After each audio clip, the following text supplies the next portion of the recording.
importance of words, and for us to think of how we use our words every day. Amen. Would you like to take this little journey with me? Just a few words. Proverbs 18 verse 21 tells us, Solomon in Proverbs tells us, death and life are in the power of the tongue. Just leave it there, just for a moment. The next verse I want to share is Proverbs 23 verse 7 that says, for as he thinks in his heart, so is he. Importantly, what we say has an impact. In fact, what we see, if we take the Bible narrative as literal, in Genesis chapter 1, everything we see around us physically is a result of a spoken word. God spoke and it came to be. He didn't write the word, he didn't think the word. The Bible tells us, and God said.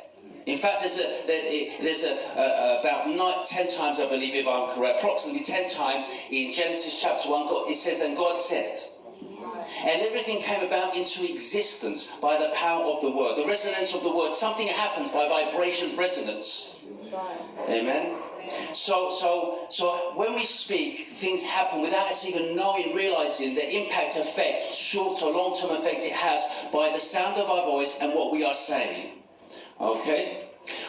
A number of years ago, 8 years ago, in fact, I spoke about something, there was a scientific experiment done, the power of words, how it impacts water, memory in water. It was a scientific thing they did, and I shared it with the church.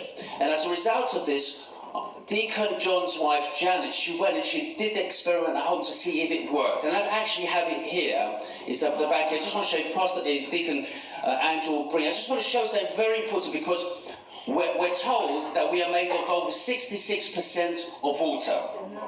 Is that correct? Yeah. We're more water than physical. Yeah? We're 66 or plus % made of water. Okay. Now, this is water in a jar here. We'll put it on. Do you want to put that in the front there, please?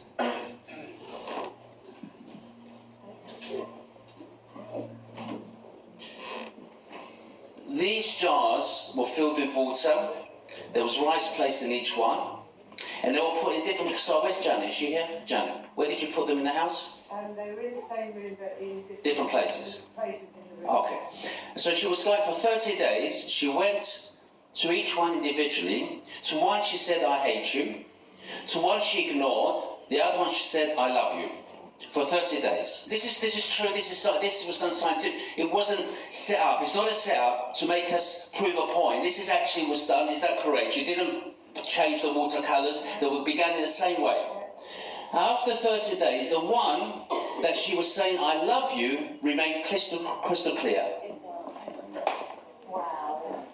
The one that she said, "I hate you" to, now it's the vibration of the word, the way the vibration, how the word sounds, became murky. The one she ignored also became murky. Because when people are isolated, sometimes they have an internal impact in their lives. But the one that she said, "I love you," remained crystal clear. This is actual fact. This is not made up. I'm not making this up. This is not a magic trick. It's a power vibration. Now, watch this.